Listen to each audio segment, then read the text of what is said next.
Bien, en el sector forestal ha habido una noticia interesante, promisoria. Vamos a ver hasta qué punto es promisoria o no. Y es un decreto supremo que favorece las plantaciones forestales en tierras de propiedad privada. El ministro de Agricultura salió a decir que se podría sembrar hasta 4 millones de hectáreas, sobre todo en la selva alta, con este régimen que en buena cuenta simplifica las cosas y convierte a las plantaciones forestales en plantaciones similares a la agricultura de agroexportación, digamos. Bueno, estamos con Enrique Toledo, que es un experto en este tema, es gerente general de Reforesta Perú, y con Eric Fischer, presidente del Comité de Madera de ADEX. Buenas noches, ¿cómo están? ¿Cómo les va? ¿Qué tal? Bueno, Enrique, no sé si nos puedes resumir, si esta norma es buena, no sé si qué ventajas tiene. Muy buenas noches y gracias por la invitación. El Decreto Supremo 017, publicado el día 3 de octubre, tiene una ventaja de que pone a las plantaciones forestales bajo un régimen distinto al régimen de los bosques. Los bosques son patrimonio nacional de la nación. Las plantaciones forestales privadas se manejan como cultivos y por lo tanto se crean los cultivos forestales. Esta nueva figura legal permite varios beneficios obvios. Primero, no se necesitan licencias previas para operar. No tienes que hacer contratos con el Estado. Segundo, no necesitas licencia para cosechar. Tampoco necesitas pagar derechos. En tercer lugar, y me parece muy importante, las plantaciones forestales se rigen bajo complementariamente al régimen de inversión de las inversiones agrarias. Es decir, en lugar de pagar 9% a Esalud, se va a pagar 4% porque son cultivos. Adicionalmente, el impuesto a la renta baja del 30% al 15%. Y ahí permíteme un comentario general. La balanza comercial del Perú es negativa en términos forestales. El Perú compra 1.200 millones de dólares y exportamos 200 millones de dólares. Bueno, eso es increíble, en realidad eso es algo inaudito, inaceptable, ¿no? El Perú es un país en teoría forestal, 60% del territorio es forestal, y sin embargo importamos en productos maderables, digamos, de madera forestales, 1.200 millones y exportamos solo, es decir, una balanza totalmente deficitaria, es el recurso más desaprovechado que tenemos. Exactamente. Y esto... Pero con un grave componente, que se compra a Ecuador, Chile y Brasil y Finlandia principalmente plantaciones forestales que podríamos hacerlas en el Perú. El mensaje es bien sencillo. En 10 años el Perú va a comprar 2.600 millones de dólares por no haber empezado a plantar comercialmente con empresarios privados. Este decreto supremo beneficia a toda la sierra peruana. ¿A la sierra también? A la sierra, a la selva alta y a la selva baja, y a la costa bajo riego. O sea, los cultivos forestales, Jaime, son cultivos que tienen rentabilidad si le quitas todo el aparato de sobreregulación del Estado. Se ha mencionado 4 millones de hectáreas, ¿es verdad esto? Bueno, yo sé que hay 9 o 10 millones de hectáreas depredadas en la selva alta, pero no todas son de propiedad privada, me imagino, o no está identificado el propietario, no lo sé.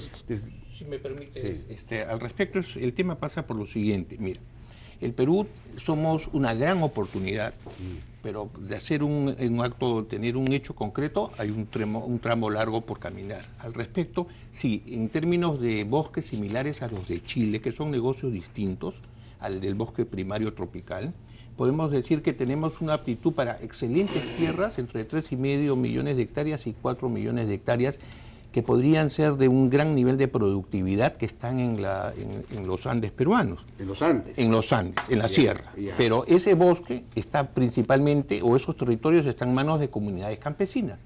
Por lo tanto, la oportunidad está, este es un gran avance en términos de estimular la industria, pero hay que pensar... Cuando se habla de tierras privadas, ¿se está refiriendo a las comunidades campesinas también?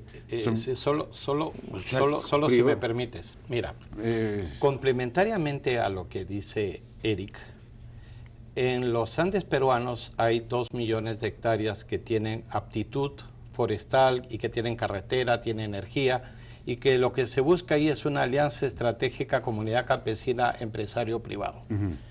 Pero en verdad, y lo digo como empresario después de haber sembrado 18 millones de árboles, la mayor competitividad de las plantaciones forestales está en la selva, en la Amazonía peruana. Las mejores tierras deforestadas, por ejemplo la región San Martín. La región San Martín tiene 1.6 millones de hectáreas deforestadas. 800.000 hectáreas están tituladas y 800.000 hectáreas no están tituladas. ¿Cuánto producimos nosotros con biotecnología y mecanización y fertilización? Nosotros hacemos 50 metros cúbicos por hectárea por año. ¿Cuánto hace Chile? Por clima, por las plantaciones forestales del sur, Chile no puede pasar de 25 a 30 metros cúbicos en promedio. Clima más frío.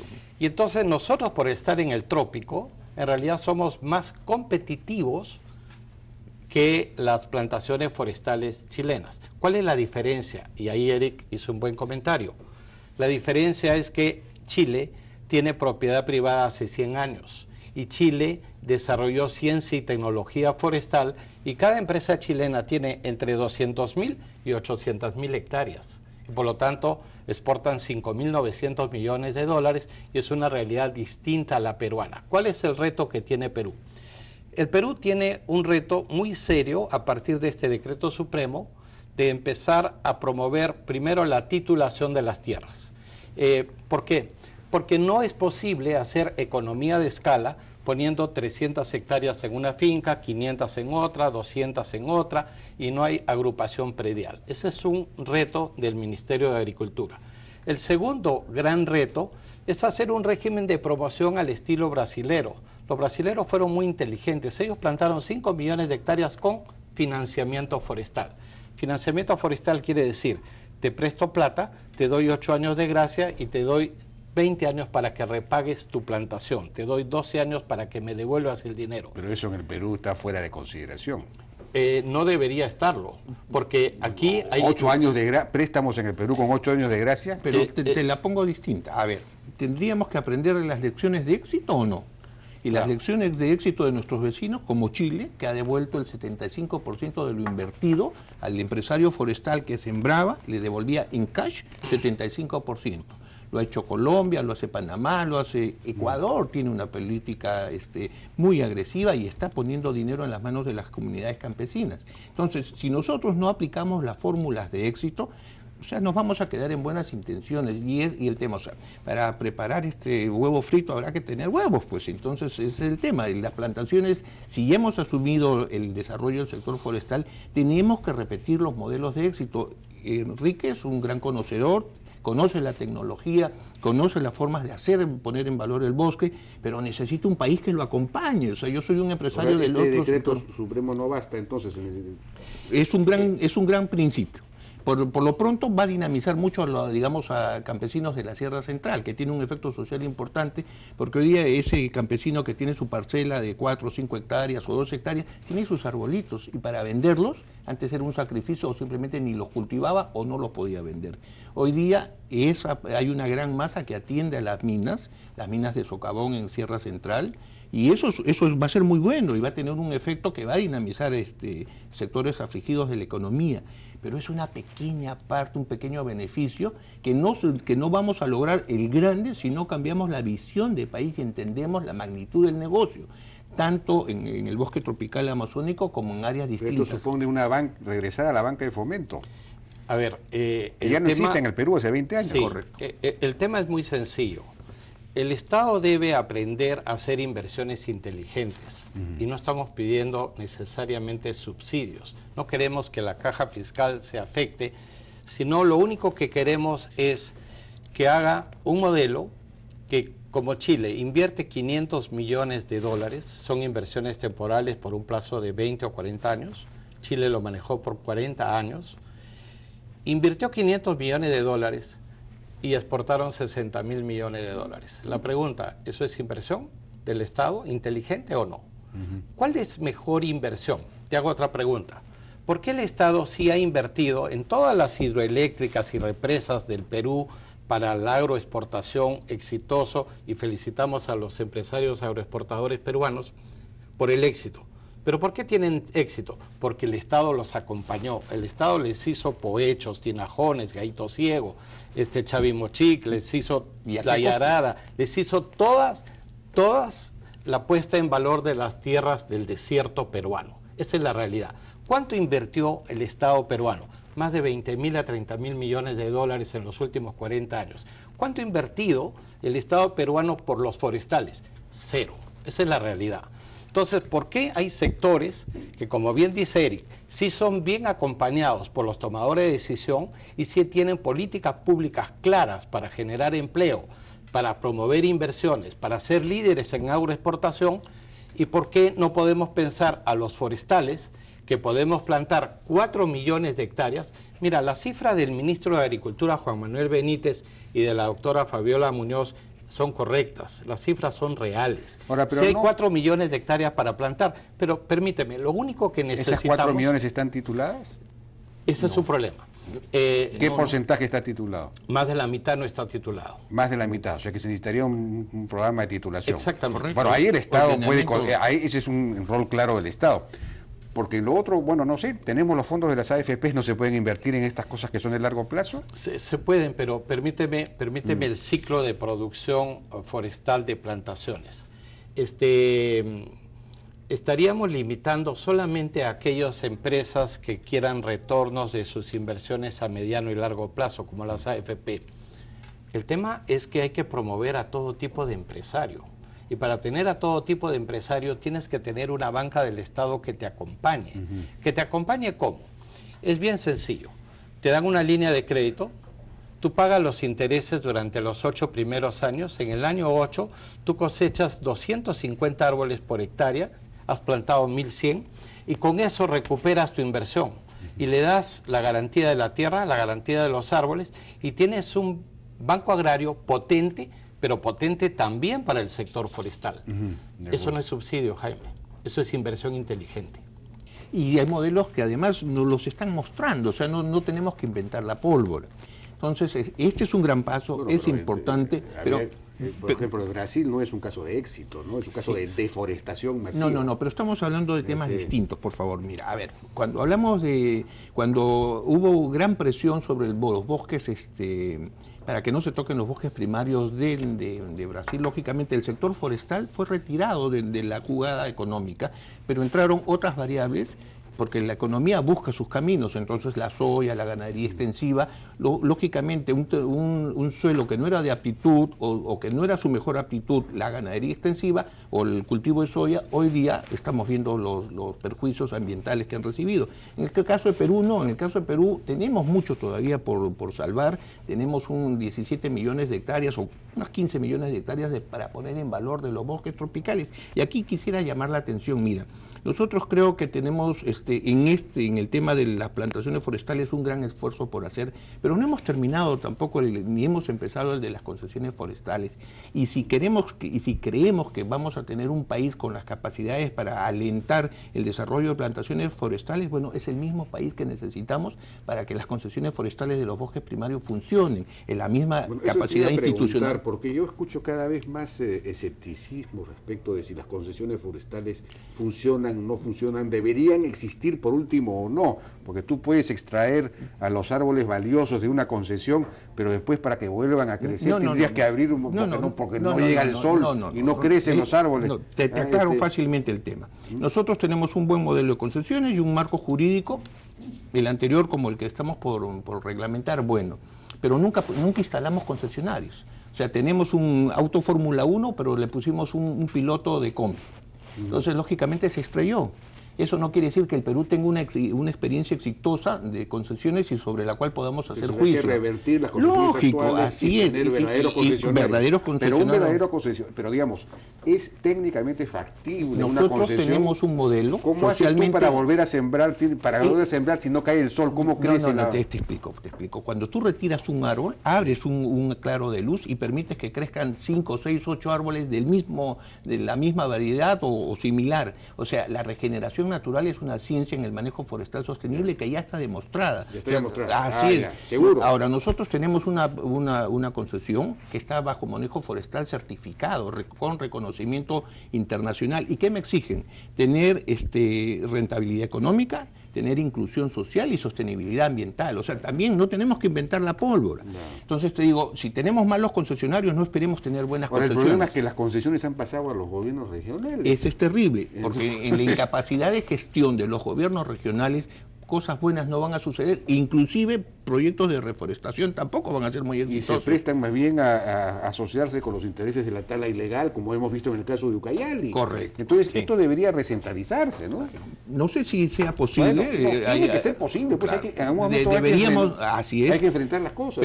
Pero insisto, mira, el Perú tiene instrumentos legales y de gestión para poner a línea a los gobiernos regionales, los tiene. O sea, nosotros tenemos mucha legislación. Es más, el proceso de regionalización obliga al gobierno central a tener instrumentos de cogestión, a hacer un desarrollo en paralelo y no desligarse del tema. Pero fíjense la agenda, aquí estamos hablando de revertir las concesiones actuales que no funcionan y nombrar y, digamos, adjudicar a verdaderos concesionarios con capacidad económica y técnica. Y luego hay que plantar árboles, es decir, hacer plantaciones en las zonas ya depredadas, por lo menos 4 millones de hectáreas.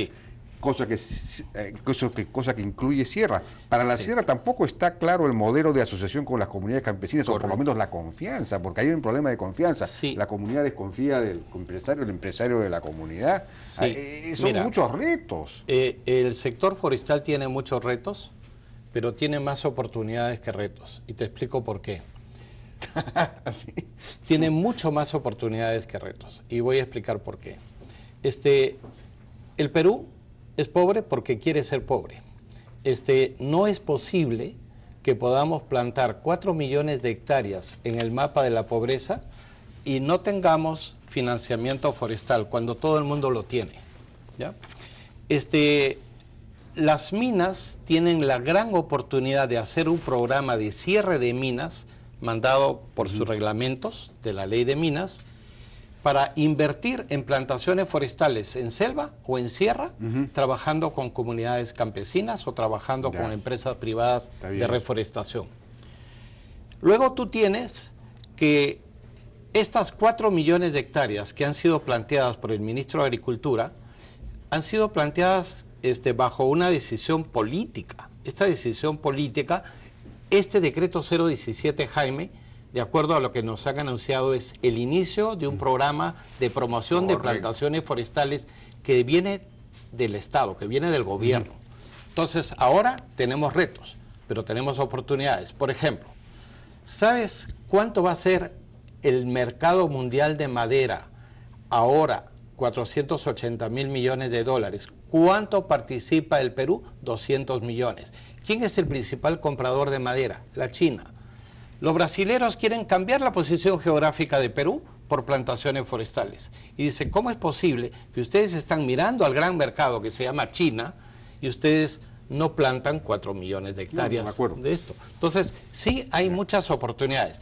Finalmente, para comentarte el tema de bosques, el manejo forestal sostenible es algo que técnicamente es absolutamente viable. Y lo único que nos falta, Jaime, son más empresarios. Empresarios. Y un Estado que te acompañe, ¿no? Porque en esta guerra no se puede pelear sola. Así es, no hay Estado. Y más periodistas como tú que tomen en serio este tema. Bueno, muchas gracias por eso, muchas gracias a los dos por su participación. Es una discusión importante porque este es el gran recurso subutilizado, subexplotado en el Perú, el recurso que tiene mayor potencial. Y que podría cerrar la brecha del desarrollo de nuestro país. Quizás lo que no ganemos en tecnología, o sea, yo no veo al Perú con un Silicon Valley de acá a 10 años, pero a partir de los recursos forestales podemos cerrar la brecha del desarrollo y encajando en la agenda del cambio climático, encajando en la agenda de la economía del agua. Porque todo esto es captura de carbono, ¿no? Resolver problemas ecológicos, resolver deforestación. Todo gana, todos y todo gana. Correcto. Muchísimas gracias a Enrique Toledo y Eric Fischer. Vamos a una pausa, regresamos ahora con Felipe Rey, quien es gerente general de Resco y que tiene la solución a otro problema muy serio. a un problema muy serio que es el del cianuro en la minería, en encontrar una tecnología para sustituir el cianuro por un derivado orgánico del maíz. Regresamos.